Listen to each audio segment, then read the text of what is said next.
Boston, as we know it today, almost didn't exist at all. Boston is not just another American city. It was the seedbed of rebellion, the spark that helped ignite a revolution, and the proving ground where cultures collided, survived, and transformed. To understand Boston is to understand the origins of America itself. But before it was a revolutionary hub, it was a fragile settlement teetering between survival and collapse. So let's go back, before the skyscrapers, before the red brick streets, before Paul Revere's Midnight Ride, to when Boston was nothing but a narrow peninsula known as the Shawmut, surrounded by water, forests, and indigenous trade routes. Long before Boston bore its name, the land belonged to the Massachusetts people. They were not an isolated tribe, but part of a complex network of indigenous nations across New England.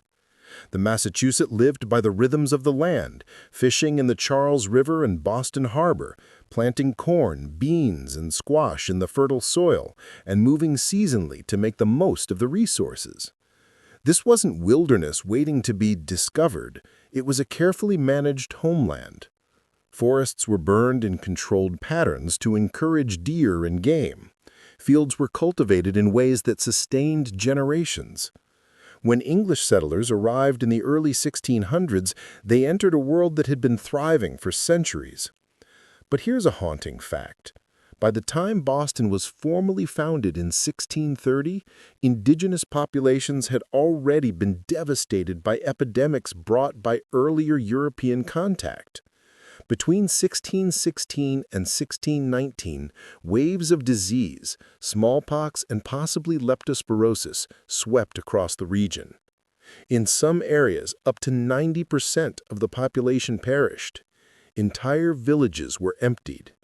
For the English, this devastation appeared as an opportunity. For the Massachusetts, it was an unspeakable loss.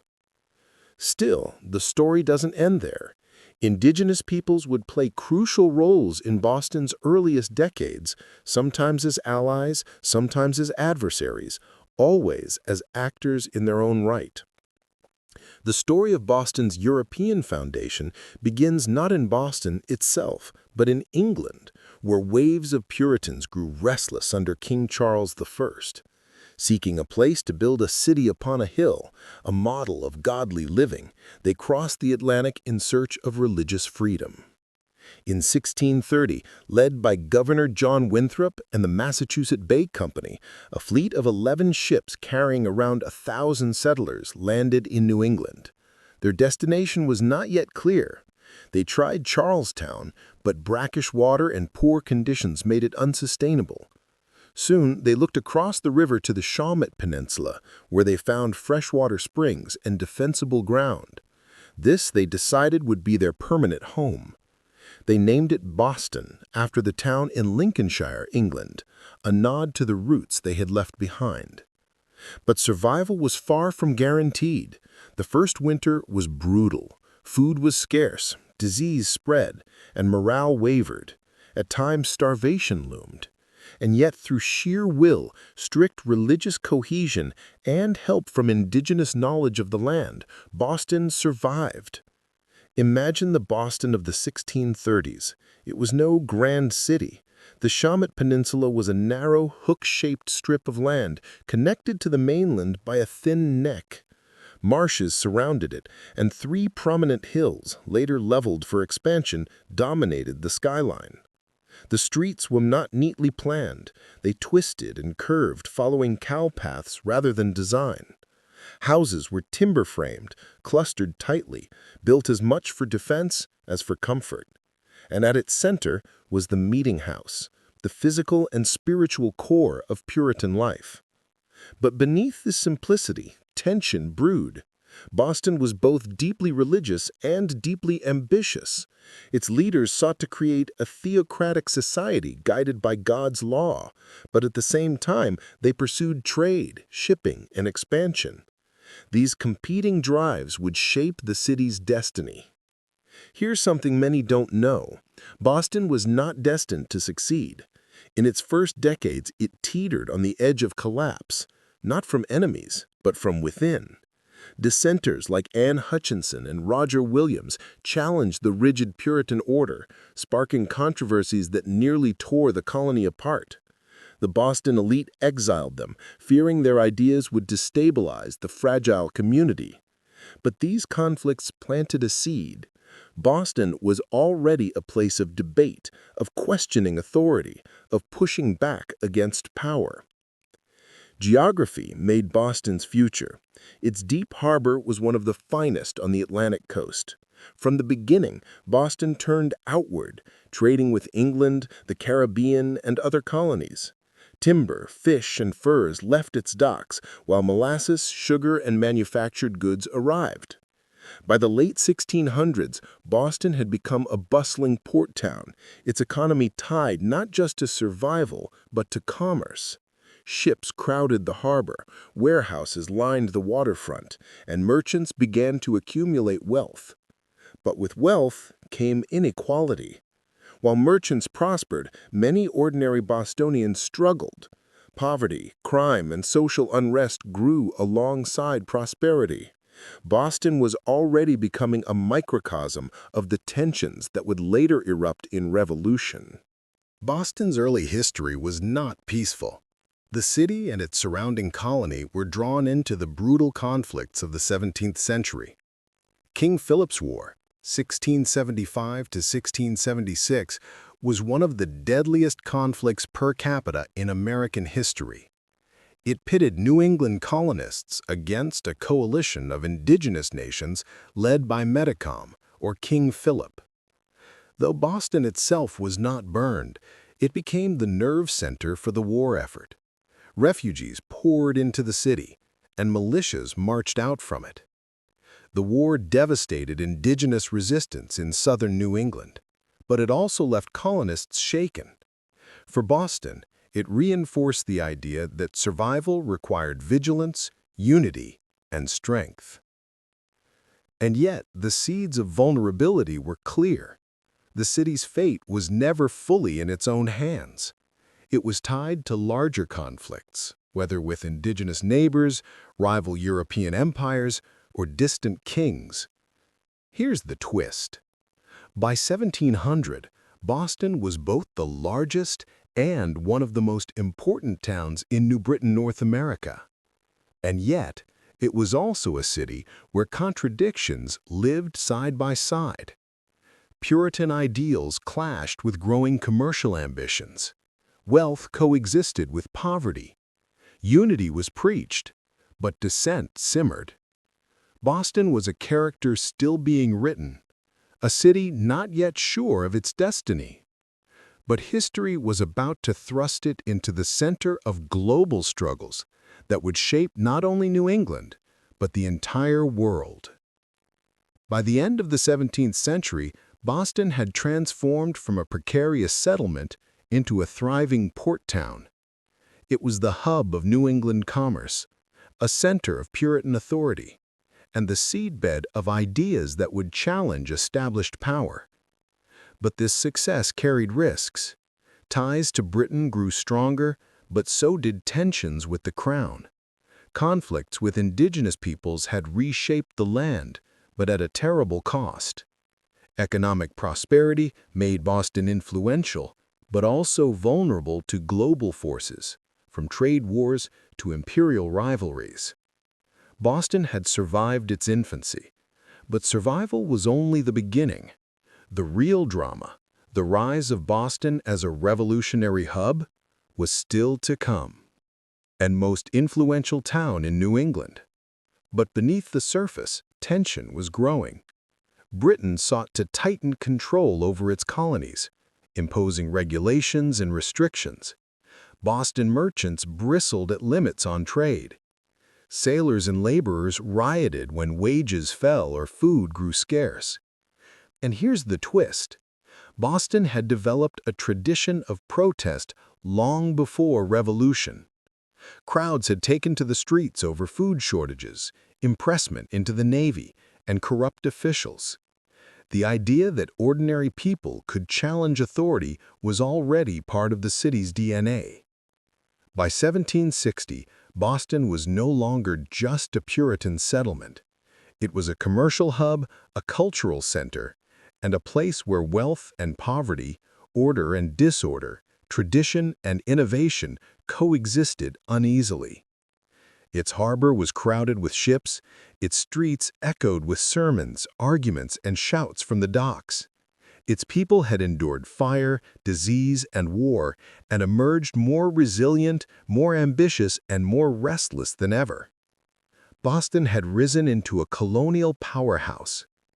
But power brought new challenges. The very prosperity that lifted the city would soon collide with imperial control, sparking conflicts that would shake not just Boston, but the entire British Empire. But for a few years, tension simmered. But in 1773, Britain struck again with the Tea Act. Parliament allowed the struggling East India Company to sell surplus tea in the colonies at reduced prices, but with a catch: it still carried a tax. To London, this was a bailout. To Bostonians, it was a trap.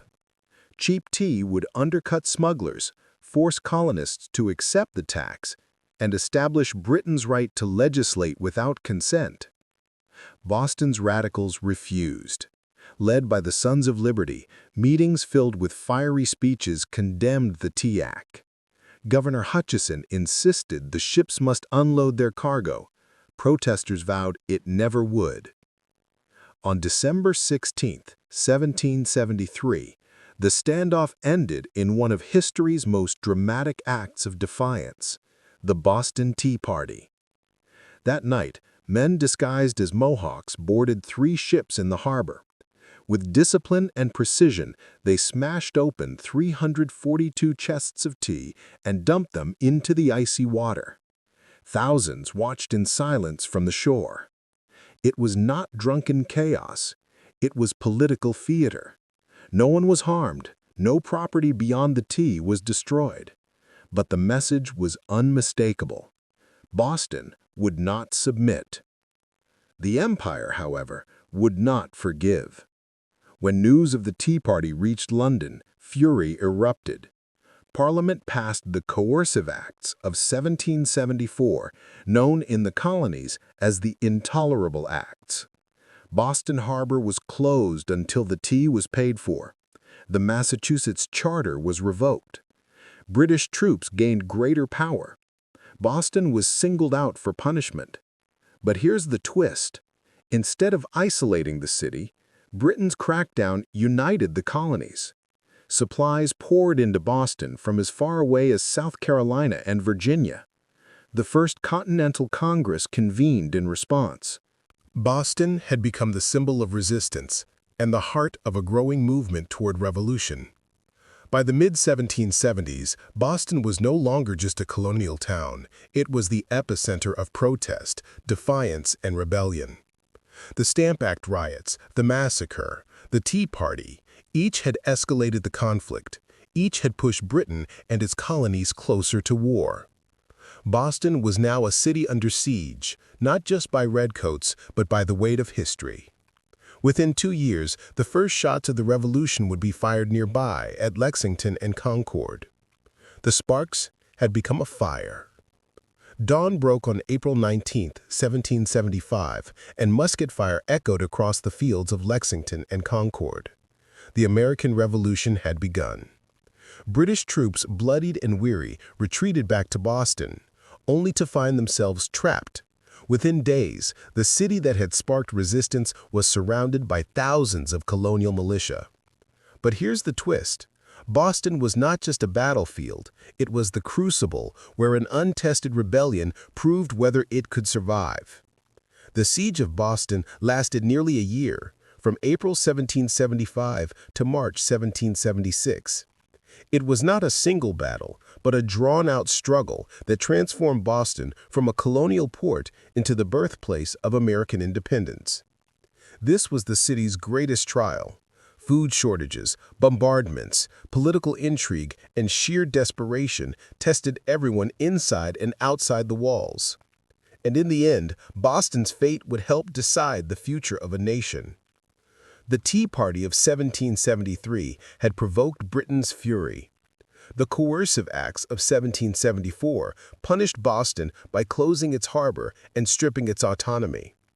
British troops occupied the city, commanded by General Thomas Gage. To the Crown, Boston was a rebellious nuisance. To the colonies, it was a martyr. In April 1775, Gage ordered troops to seize colonial stores of arms in Concord. The march through Lexington and Concord ignited the revolution. As redcoats stumbled back to Boston, militia from across New England swarmed toward the city. Within days, Boston was encircled by 20,000 colonial soldiers. The siege had begun. Inside Boston, conditions deteriorated quickly. The city was crammed with British soldiers and loyalist civilians who had fled the countryside. Food became scarce. Prices soared. Disease spread. For ordinary Bostonians, survival meant constant uncertainty. Outside the city, the colonial army, largely untrained farmers and tradesmen, dug in. They blocked land approaches and controlled the surrounding countryside. The British were trapped, dependent on their navy for supplies. Boston had become a cage, one where both sides waited for the next move. That move came in June 1775. Colonial forces fortified Breed's Hill overlooking Boston. British commanders could not allow this threat to stand. On June 17th, British troops advanced in waves against the entrenched colonists. Twice they were repelled. On the third assault, the colonists, low on ammunition, retreated. The Battle of Bunker Hill was technically a British victory, but at a staggering cost. More than 1,000 redcoats fell, compared to about 400 colonists. The message was clear. This was no mere mob of farmers. The colonists could stand against the world's strongest army. For Boston, the battle was a turning point. The siege hardened into a stalemate, but the confidence of rebellion grew. In July 1775, the Continental Congress appointed George Washington as commander-in-chief of the colonial forces. He arrived in Cambridge, just outside Boston, to take command. Washington found a ragtag army, short on weapons, discipline, and supplies. Yet he imposed order, drilled his troops, and built fortifications. The siege dragged on, but the rebels slowly grew stronger. Boston became Washington's testing ground. Here he learned to lead, to organize, and to inspire. Without Boston, there might never have been a Washington as we remember him. The siege might have lasted indefinitely, if not for a daring plan. In the winter of 1775 to 1776, Colonel Henry Knox led an expedition to transport captured cannon from Fort Ticonderoga in upstate New York. Through snow, ice, and mountains, oxen dragged 60 tons of artillery across 300 miles. It seemed impossible. Yet in March 1776, those guns arrived.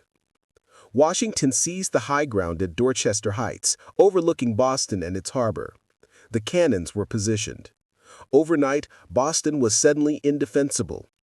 British General William Howe, who had replaced Gage, faced a grim choice: attack Dorchester Heights and risk another Bunker Hill slaughter, or withdraw. On March 17, 1776, British troops and Loyalist civilians evacuated Boston, sailing for Halifax, Nova Scotia. For the Patriots, it was a triumph. The first major victory of the Revolution belonged to Boston. The city that sparked rebellion had also proved it could drive out the Empire's mightiest army. Every year, Bostonians still celebrate Evacuation Day on March 17th, a reminder that before independence was declared, Boston had already won its freedom. The Siege of Boston was more than a military campaign. It was a transformation. Boston showed the colonies that resistance was possible. It proved that militias could face the British Army. It gave Washington his first victory, and it turned a local protest movement into a continental cause. By the time the British sailed away, independence was no longer a dream. It was a destiny. When the smoke of revolution cleared, Boston was free, but scarred. Streets once filled with redcoats now echoed with silence.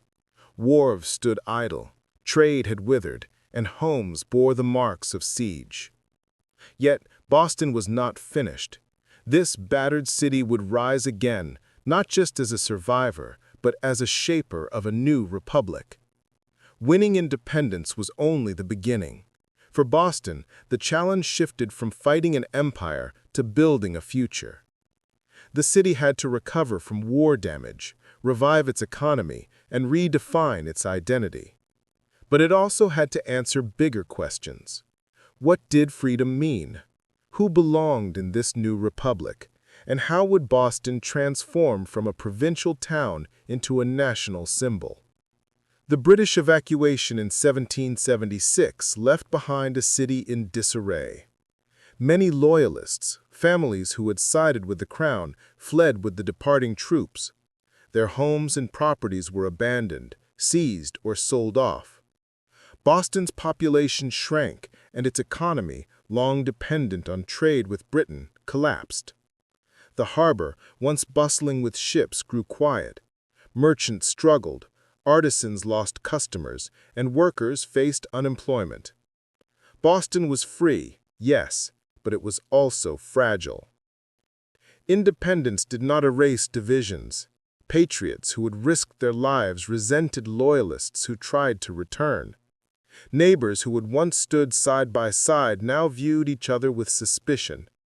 The question was harsh. Could Boston truly be united as a free city, or would old wounds linger? While the economy struggled, Boston's political influence grew. Massachusetts had been at the forefront of resistance, and now it became a laboratory for Republican ideals. The Massachusetts Constitution of 1780, drafted largely by John Adams, was one of the most advanced in the world. It established a separation of powers, guaranteed individual rights, and created a framework that influenced the U.S. Constitution itself. Boston, once a rebellious colony, was now a testing ground for democracy. Slowly, Boston rebuilt its economy. Merchants turned to new markets, trading with the Caribbean, Europe, and Asia.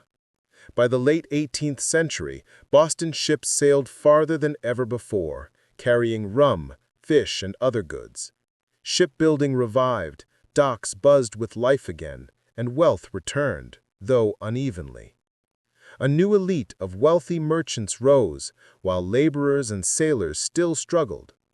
Boston was no longer just a colonial port, it was becoming a hub in the global economy. Politics and trade weren't the only transformations. Boston began to see itself as a cultural capital of the young republic. It invested in education, building schools and supporting Harvard College. Printing presses flourished, newspapers spread ideas, and public lectures drew crowds. Boston became known as the Athens of America, a city of learning, debate, and civic pride. Freedom in Boston meant not just independence from Britain, but the freedom to think, speak, and create. When the U.S. Constitution was debated, Bostonians were deeply engaged. Federalists like John Adams and Fisher Ames pushed for a strong central government, while anti-federalists worried about new tyranny. Boston's voice carried weight in the national debate. Its leaders helped shape the Bill of Rights, ensuring protections for free speech, religion, and assembly, rights Bostonians had fought for in the streets years earlier. Boston was no longer just a city in Massachusetts. It was a city that influenced the entire republic. But the path was not smooth. In 1786-87, Western Massachusetts erupted in Shays' Rebellion, a revolt of farmers against taxes and debt. Though centered outside Boston, the unrest rattled the city. Boston's elites feared anarchy. Ordinary citizens saw echoes of their own revolutionary struggle. The rebellion forced leaders to confront a new question. Could liberty survive without order? The answer shaped the Constitution and revealed Boston's balancing act between freedom and authority. Independence also sparked social questions. Enslaved people in Massachusetts sued for their freedom under the new state constitution and won. By the 1780s, slavery effectively ended in Boston. Women, too, found new voices, though still limited. Figures like Mercy Otis Warren wrote political essays, proving that women could shape public debate. Boston's definition of freedom was expanding, but slowly and unevenly. By the 1990s, Boston had transformed. No longer a besieged city or a collapsing economy, it stood as a symbol of America's resilience. Its wharves were busy again. Its politics shaped the nation. Its schools and presses spread knowledge, and its citizens debated what liberty meant in daily life. Boston was not perfect. Divisions, inequalities, and tensions remained, but it was alive, and it was leading. The revolution had not just freed Boston from Britain. It had freed Boston to become something new. A republic within a republic.